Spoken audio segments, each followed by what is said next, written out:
Hey everybody, welcome to If You Don't Like That. Looks like there's going to be a game 7 in the Nuggets Thunder series as the Nuggets have a 10-point lead with a little over 2 minutes left. Not over yet. It is the NBA 3-point shot and everything, but it certainly looks that way with the Denver Nuggets at home trying to force a game 7. I'll tell you, Oklahoma City to me looks like they got some vulnerabilities. Without Morant in the last couple of games, they struggled. They did win, but remember they were down by a huge bunch and they had an incredible comeback. And Denver has exposed some of their vulnerabilities in this series. And you think about the game that was just played, game 5. Denver did everything they could to lose that game. And I wouldn't put it past them to go in Oklahoma City and win a game 7 with the experience of Jokic and Murray, Gordon, Westbrook, who can get the job done coming off the bench. It's going to be interesting if the Nuggets do hold on here with 2 minutes left, and I expect them to. That's going to be very interesting to see how that works out. All right, if you want to call the show, do so. I'm going to put the QR code above my shoulder. Okay. And you can use the link right here. Come on the program if you want to ask me a question, or we can use the chat line, whatever is easier for you. And we can have some fun here for a little bit on this Thursday. Week rolling right along, huh? NBA lottery in the books. I did a rant on this. This has not been a good week for Adam Silver in the NBA.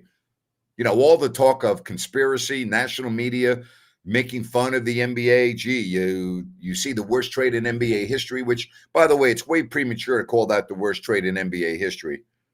I mean, it doesn't look good, but it's a little premature to characterize it that way. But it's not been a good week for the NBA. You've had bad games. You've had lopsided games. You've had injuries, Curry, Tatum, right? I mean, you've had key guys going down. The Tatum injury is horrible. So it's not been a good week for the NBA at all. Been a bad week, actually. Been a bad week. All right, 111 to 101. So it looks like the Nuggets are going to force this game 7. All eyes now go to Madison Square Garden for this is going to be the biggest game without question for the Knicks. I would say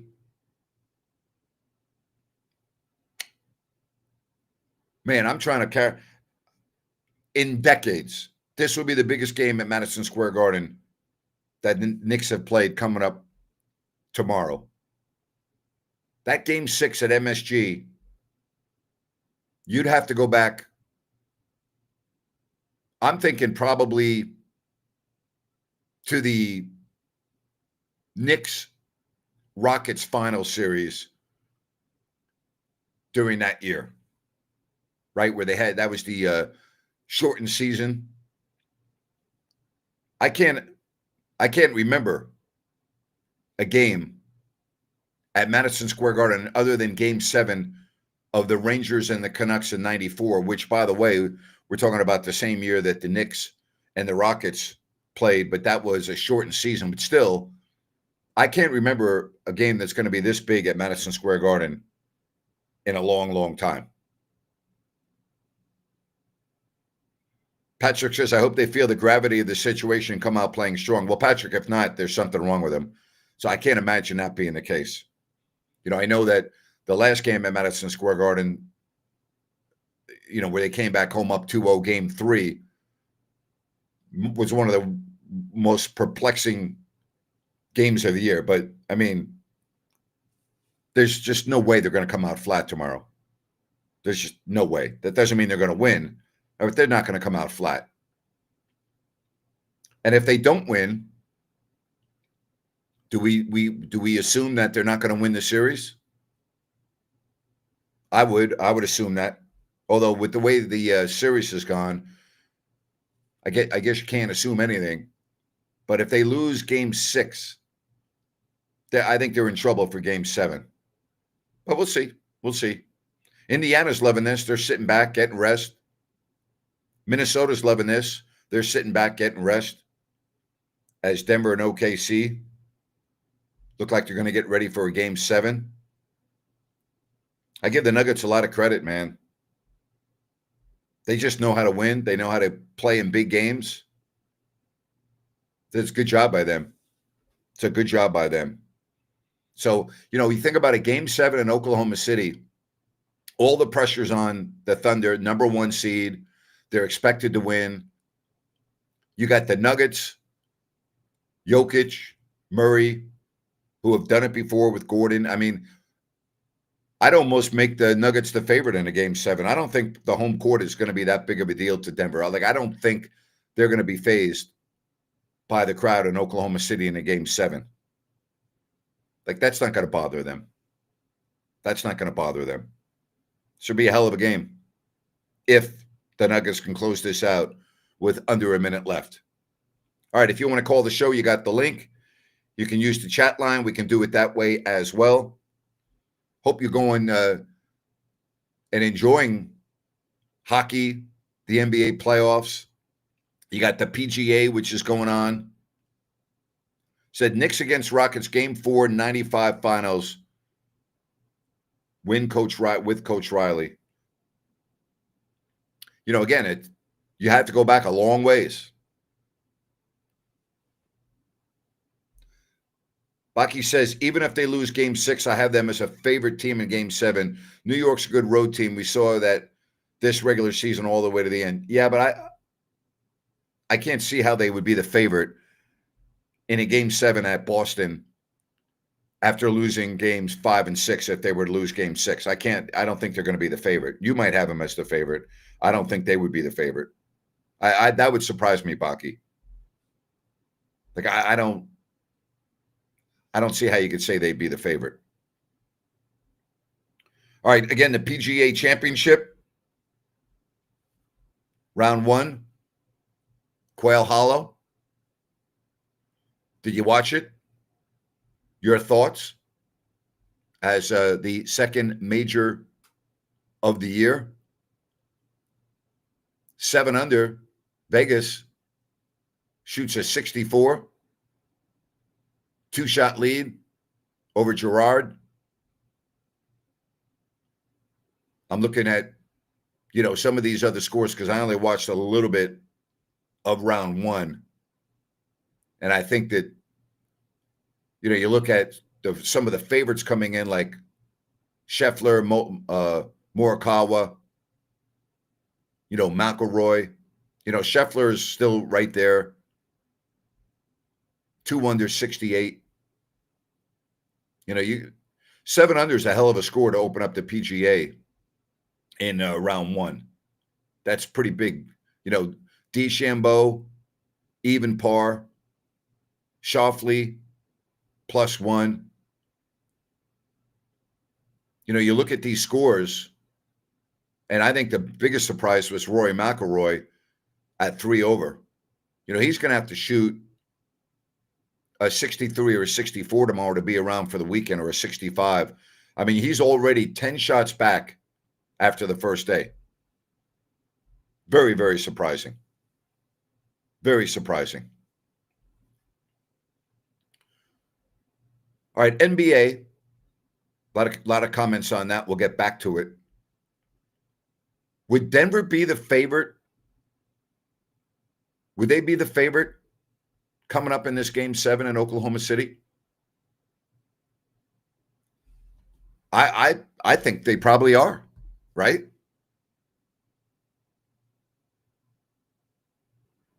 Man, I'm not going against the Nuggets in a game 7, but would it be realistic to think that 2 road teams could win a game 7? I think that would be highly unrealistic. And I'm not saying the Knicks are going to lose tomorrow, but if they do, man, the pressure on that Knicks organization to win at Boston when their best player is out of the lineup, gosh. Boy, brutal. The chances for both A, 3% Atlanta, and B, 1.8% Dallas to get number ones in back-to-back years is 0.000054%. So you'd more than likely have to computer simulate somewhere around 5,000 to 10,000 times. So what you're saying is what we just witnessed is highly unlikely, right? I understand. I think Denver will be an underdog by 4 points in game 7. They might be an underdog on the betting line, but I'm just saying, without looking at the betting numbers, wouldn't you almost make them a favorite in this game? Based on what you've seen so far in the first 6 games and who they have on their roster. In Oklahoma City, the number 1 seed, 60-plus wins. With everything that's going on for them, the pressure, boy, I think Denver's going to win the game. Not much to contribute. Just want to say hello from Vacaville. Napes, Telly, thank you very much. Great to have you here. It was obviously rigged. Obviously? So you think that Ernst & Young, one of the leading accounting firms in the world, a multi-billion-dollar business, is going to fix the NBA lottery? Think about that. Why? I would take Denver due to the experience. Well, that's what I'm saying. I would take New Works Plumbing when it comes to plumbing repairs. That's who I would take. 916-713-1010, sackserviceplumbing.com, or newworksplumbing.com, NEWWRXplumbing.com, New Works Plumbing. They've got a fix for you. Get in touch with them. They're available around the clock. They are awesome. New Works Plumbing. They've got a fix for you. All right, again, Game 7 in Oklahoma City. And if the Knicks lose tomorrow, we'll have a Game 7 in Boston.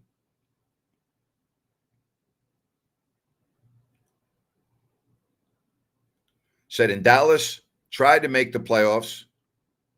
No inside deal with Stern. Stern? Dallas didn't make the playoffs and we're given a bone. Correction, Silver. I understand. Thank you. Thoughts on the Giants' schedule? Play the Eagles twice in the first 8 weeks. By week 18 is against the Cowboys. That game usually means nothing. Feel deprived of a meaningful second matchup. I would agree with you. I think the Eagles are going to drop off this year because I think Saquon Barkley will not stay healthy based on his history. I think the Giants, based on their schedule, will be lucky to win 6 games. They have the toughest schedule in the NFL. They have a brutal schedule. Now, they play the NFC North, brutal. And they play the AFC West. They're going to have their hands full. Whoever wins Game 7 is MVP, Jokic or SGA. Well, it's based on the regular season, not the playoffs. Who's more valuable than Steph Curry? Right? Bye week in week 14. I like late bye weeks. I've always been a fan of that. I think it's good to have a bye week late in the year. And keep an eye on that bye week, because if the Giants do have 4 or 5 wins for there, that's a good opportunity to get Jackson Dart, all the reps for 2 weeks and have him start the last couple games of the year. So I look at it as a positive. I'm not expecting anything from the Giants this year. I'm expecting Abdul Carter to have a really good year. I'm expecting him to be more competitive, but I got to be realistic with that schedule. Again, I could see a 6-win season or less. I think they got real problems, Patrick. I mean, I really would. 119 to 107, the final. David Adelman doing a great job. They're on their way to Oklahoma City for a Game 7. That's just big time by a team that knows how to win, man. And the way they lost Game 5 to bounce back like that. Jokic 29 and 14, Murray 25, 8 and 7. Braun had 23. I mean, they know how to win. They know how to win. They know how to win. SGA, 32 points. I give the Nuggets a lot of credit, man. Wow. Can I see DeRozan, Levine, and Murray all gone before the season starts? Highly, highly unlikely. Highly unlikely. I also expect the Raiders to be more competitive next season. I think they will too. They got a great coach in Pete Carroll. They have stability at the quarterback now with Geno Smith. They got a dynamic rookie running back. They still have a lot of holes on their team. They play in a brutal division. But yeah, I could see them being more competitive. Absolutely. Not playoffs competitive, but definitely more competitive. So yeah, I'm with you on that. I think that could very well happen. Hey, Sunrise Landing in Calusa, go to CalusaSunrise.com. Check out everything they have to offer to you. This is a Blazona development project and beautiful models to choose from, various size lots, no Mellorews, no homeowners. Remember, it's a great location, I-5, Highway 45, Highway 20, good accessibility adjacent to the Calusa Golf and Country Club. Just go to CalusaSunrise.com. That's CalusaSunrise.com and check out everything with beautiful Sunrise Landing in Calusa. So we've got one game 7. Will we have another game 7? Will the Knicks be able to close out the Celtics tomorrow? I believe they will. And I can't even imagine what that crowd is going to be. Well, I can imagine because I was at game 7 for the Knicks and the Canucks in the Stanley Cup Finals. And that was still, that was just a wow, wow, wow. 49ers schedule is easy. Well, there's no easy schedules in the NFL. But by strength of schedule, yes. But I wouldn't call it easy. If the Niners are healthy, they're going to be right there. That's the key for them. If they're going to be healthy, they're going to be right there. They're still a solid team. They've got to get better defensively.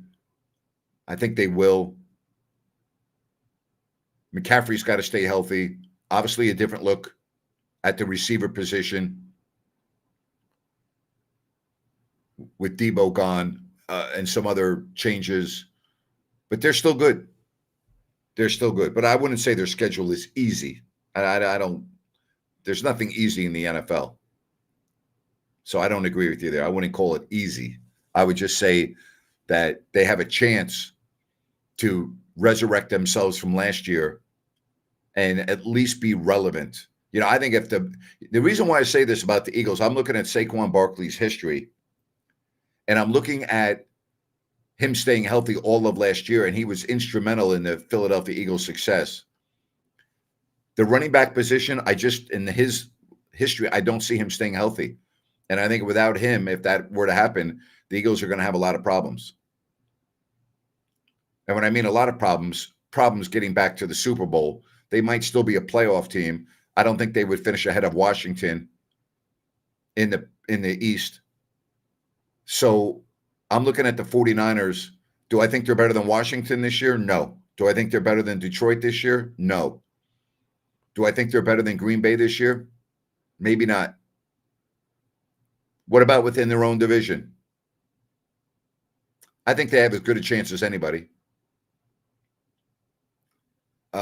NFC South. Yeah, I think they're as good as any team in that division.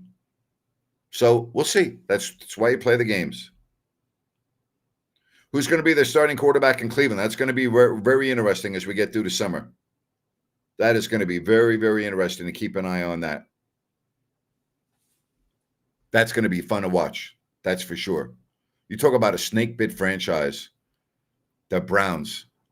I went to college in Ohio during the era of Brian Sipe, Sam Rutigliano, when my fraternity brothers all thought, oh, this was going to be a year for the Browns. I'm like, you're a Cleveland fan. You never have a year. You're never going to have a year. You're never going to win. You're Cleveland. And here we are in 2025, and they still haven't won. Yeah. I'll never forget those years. NFC North is so tough. Yeah, I think right now you'd have to say they're the toughest division in football. Right? They're really, really solid. Really solid. Yeah, I love talking NFL, man. I'm pumped up to talk football. Yes. I'm really turned off by what's going on in college football, to be honest with you, with the transfer portal and the name, image, likeness. I think that's ruining college sports. I think it's absolutely ruining college sports. And I'm really, do I like going to the big college games? Yes, it's fun. But I just think it's unfortunate what's happened. Stephen A. Smith has agreed to a new contract with ESPN worth at least $100 million for 5 years. This world must end. Good for him, right? Good for him. I can't even imagine his ego now, based on what it is with this new contract. It will be completely out of control. Completely out of control. You know, the fact that Stephen A. is talking about, possibly, running for president of the U. I mean, the guy's ego is ridiculous. It's off the charts. A lot of ego right there.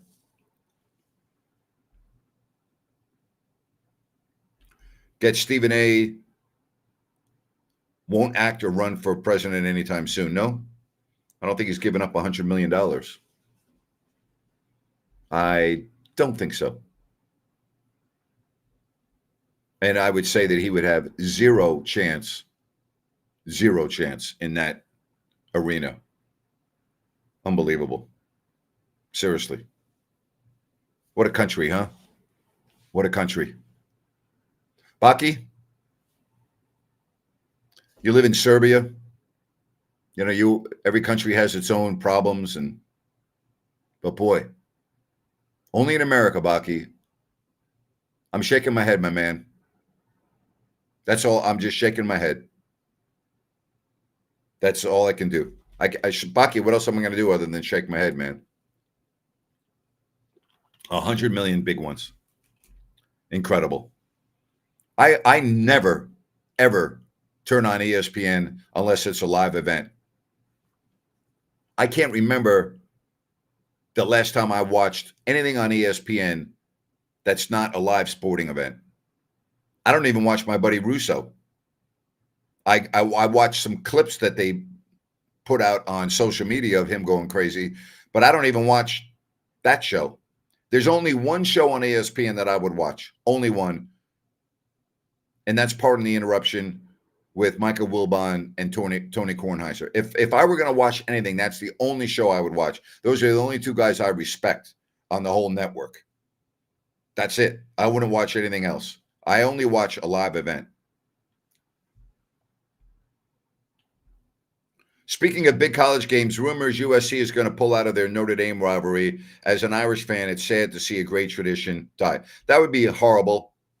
That would be awful. I've spoken with so many great players that were part of that rivalry, like Tim Brown, Ronnie Lott. I've talked to Sean Salisbury about that. Mike Lamb, who I worked with, was the starting tackle for USC. And we talked about what it was like going into South Bend and what it was like playing Notre Dame. I talked to Tim Brown about playing Southern Cal. I talked to him about that rivalry, and their eyes get wide when you talk to them about that rivalry. And they said that there's really nothing like it. That would be a travesty if that rivalry were to end. That would be horrible. But I thought the same thing when Oklahoma and Nebraska. When I was a kid growing up, that was the game of the year. That was the game of the year. Bud Wilkinson, Osborne, Nebraska, Oklahoma, the day after Thanksgiving. Must-see TV. Keith Jackson on the call. And then that stopped. And you're like, no, there's no way. But Notre Dame, USC, God, that would be horrible. That would be awful. Man, I hope that doesn't happen.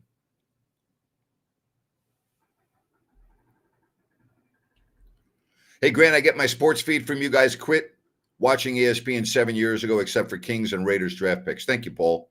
Appreciate it. What else you can do? Come to Serbia and we're going to call Vladi. Then we go to Montenegro to the sea and an island of peace with no antennas, no ESPN, and only fun. Baki, we're in. Let's do it. We'll go to Montenegro. I'll call up Vladi and go, Vladi, we got to get on your boat and let's go cruising up and down the coast. Go to the Adriatic and let's go into some nooks and crannies.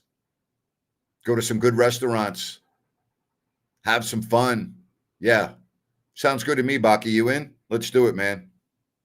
Let's do it.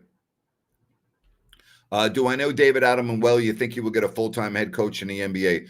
I know him. I wouldn't say I know him well. I mean, if I saw him right now, we would talk and have a conversation.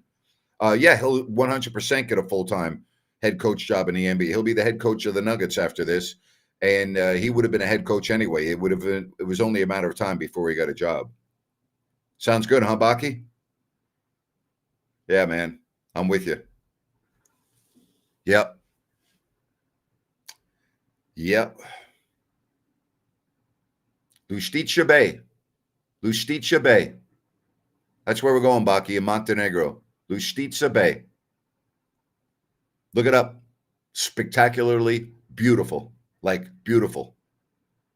Beautiful with a capital B. One of the prettiest places I've ever been on the globe. I love Montenegro. Gosh, just freaking beautiful. Wow. You know what? I got to agree with you. Denver, one game away from advancing. Late coaching change salvaged their season. I think it did. Whatever was going on, it got fixed. What was the biggest mistake the Kings made this season that caused the collapse? Great question. The biggest mistake started in the summer by giving Mike Brown an extension when I said there was no reason to. And you can go back and watch. I said it was stupid to even think about giving him a new extension. That was the first big mistake. In my opinion, the second big mistake was DeMar DeRozan. He never fit, even though he's a tremendous talent. It didn't fit. It was a piece of the puzzle that didn't work. The third biggest mistake was what they acquired in the De'Aaron Fox deal. That's the third biggest mistake. And in my opinion, the mistakes have just continued with their recent hires in the front office and coaching staff. I don't see it getting any better. Lustitia. Damn, you were right. Baki, it's the place, man. Property for available. Many the place is exploding. Baki, a good place for you to live, man. Be a good place. Belgrade is great, but go to Montenegro, Lustitia Bay, right on the Adriatic. Check it out. They got all kinds of new condo developments going. Beautiful. Some with views, some with not. They got a beautiful 18-hole golf course that is being made, that is being built as we speak.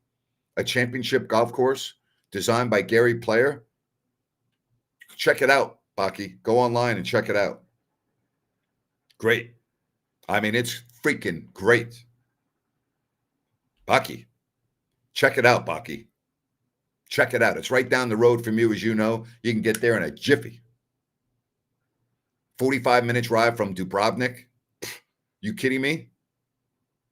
Freaking great. Great. All right.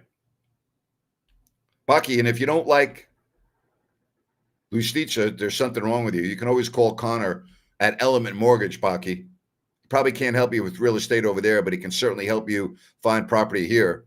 He's great. Element Mortgage, the team behind him with over 100 years experience. Connor's closed hundreds of loans. He's very experienced, a guy you can trust. You got the QR code right there. Get in touch with him. Or here's the number. I'll put it up for you, 916-505-1006. That's 916-505-1006. Connor with Element Mortgage. Buying a home, selling a home. Hey, this guy will get the job done for you. You can trust. He'll make the process easy. Give him a call. All right? If you're in the market, give him a call, 916-505-1006. That's Connor with Element Mortgage. Baki, I got you excited, man. Go look at everything they're doing down there. Yeah. Awesome. It's all new down there. Oh, you were there a few times, huh? Did you see Vladdy? Connor is like Dennis Eckersley. That's the best message of the day. Closes. Yes, I like that. So it started from the contract extension and got progressively worse. Dig the big hole, then dig yourself the deeper hole. Yeah, that's pretty much it. Yeah, you hit it right on the head. You just nailed it, my man. You just nailed it. You nailed it. 100%. You nailed it. Yeah. Yeah. Yes, indeed. Baki, your daughter would love it down there. You know, you go down there periodically. It's one of the great places I've been, Baki. Baki, if I won a lottery, I really mean this, I would buy a place at Lustitza and I would make it my second home. I'm not exaggerating. I talked to Vladdy about this. I said, if I come across money, I'm buying there. I'm living here. I go, I am doing it. There is no doubt in my mind. I was like, I'm blown away at how beautiful that place is. Hello to you too. Hello to the chat. Yes, indeed. Always great to have you on, buddy. So Mike Brown was the problem. No, Mike Brown was not the problem. The problem is Vivek Ranadive. That's the problem. That's the problem. One day, Napes. One day. Vladdy, but 2 Gemini brothers. Whole day on me. Thank you, buddy. Done. Let's do it. Off the clock. So it's a rough day. It's nice to hear the podcast and read the chats after a day. Well, I'm sorry it was a rough day, my friend. MLB practically said today that Pete Rose is dead, so he can't hurt his legacy any longer. Great PR statement. I know Major League Baseball is a disgrace. It really is. Disgraceful. Disgraceful. Horrible. Absolutely horrible. Yeah. Absolutely brutal.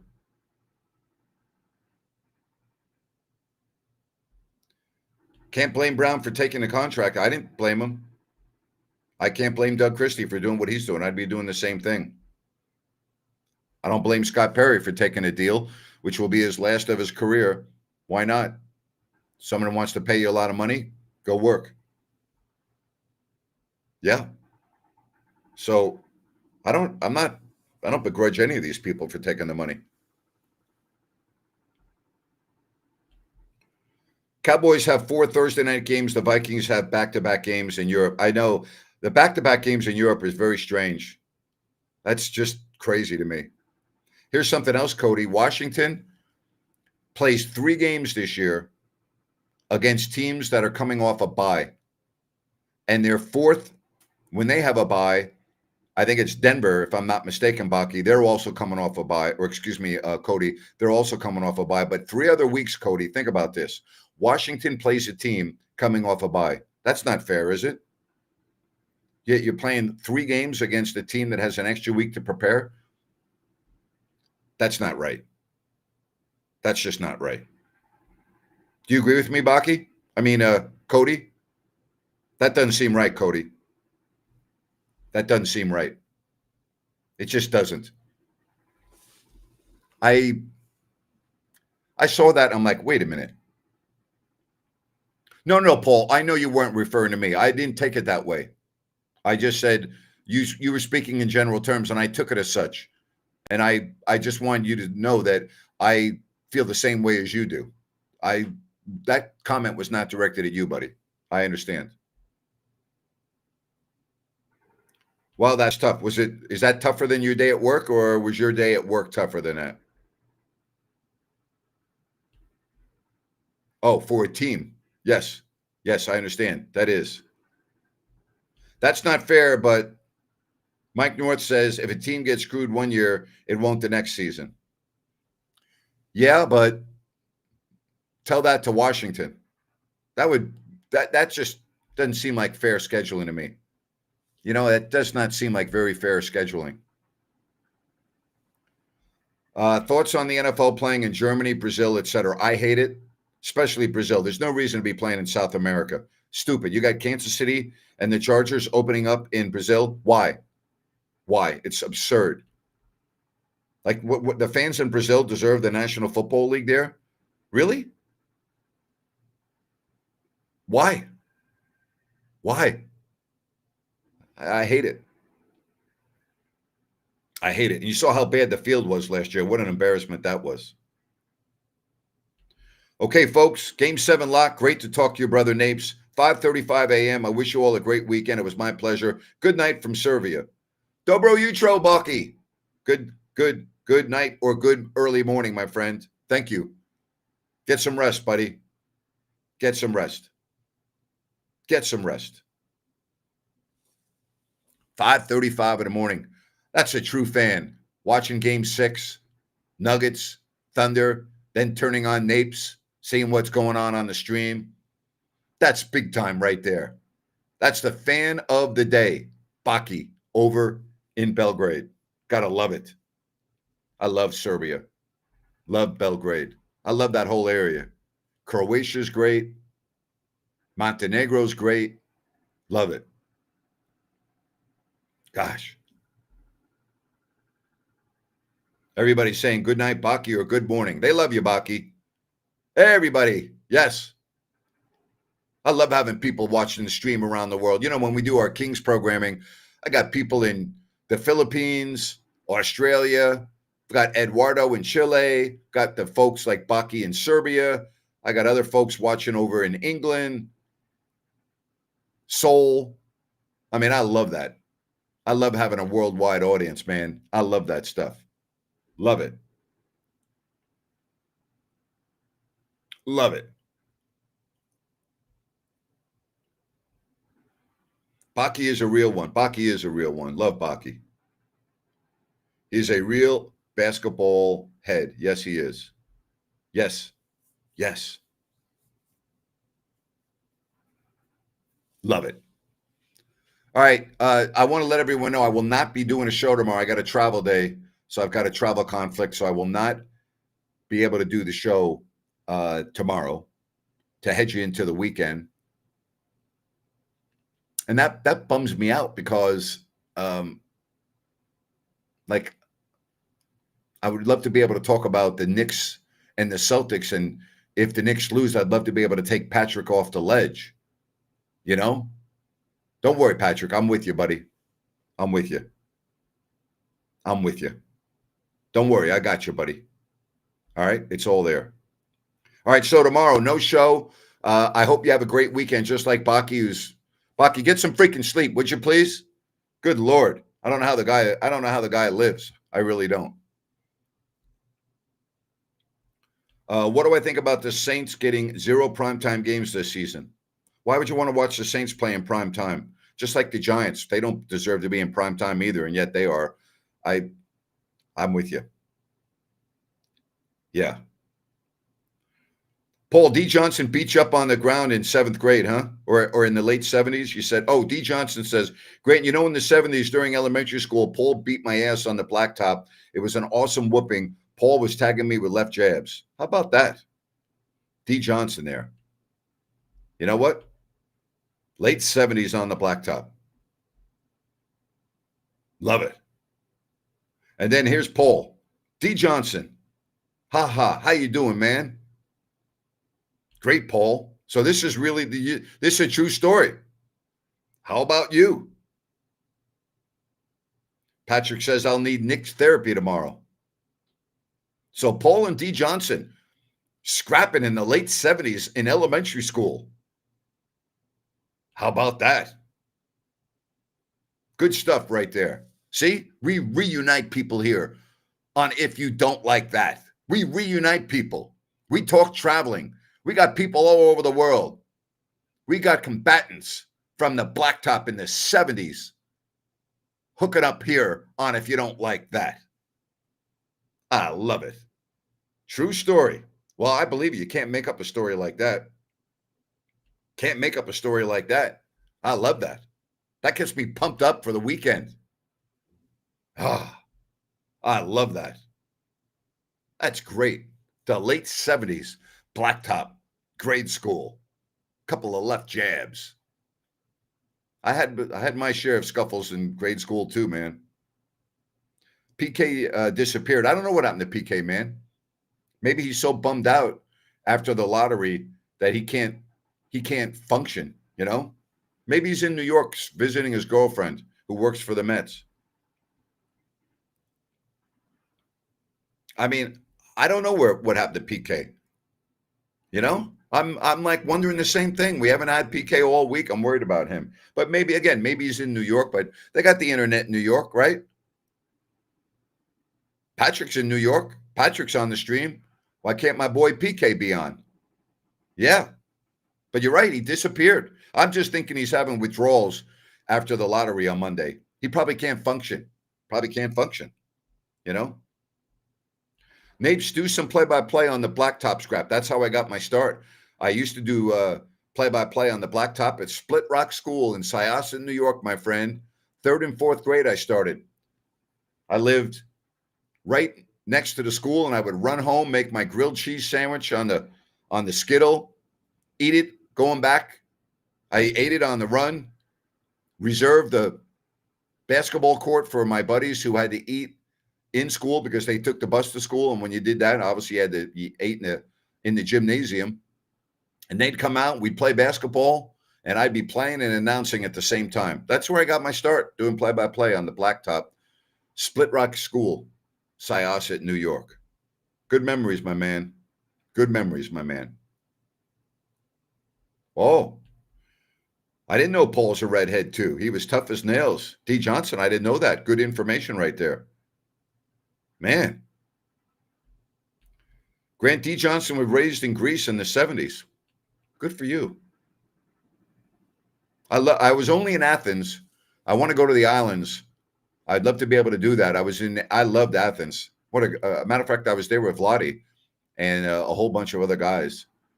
That was a tremendous experience. I was there with Scott Pollard. I was there with Vladi.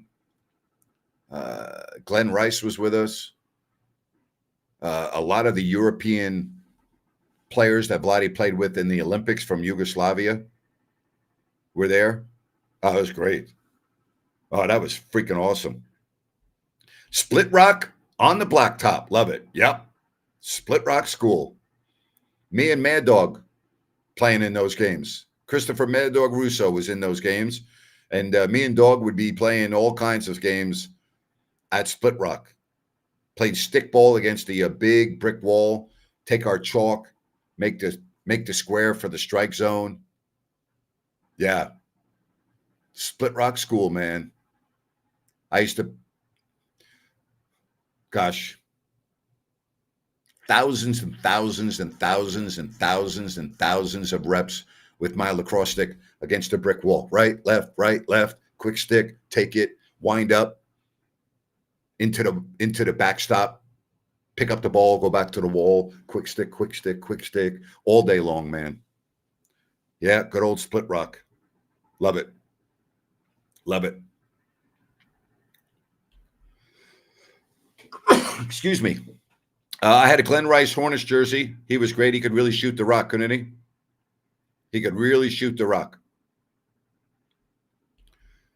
Grant, Paul had 2 older brothers that were even tougher than him. Well, if you're older, I hope you're tougher, Grant and the Mad Dog. Yep. We grew up around the corner from one another.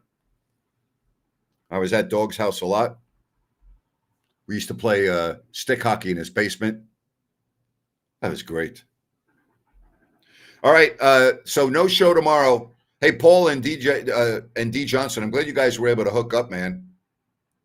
All right. And Paul said, great to hear from you. Nice to cruise down memory lane. That's great. I love to hear that stuff too.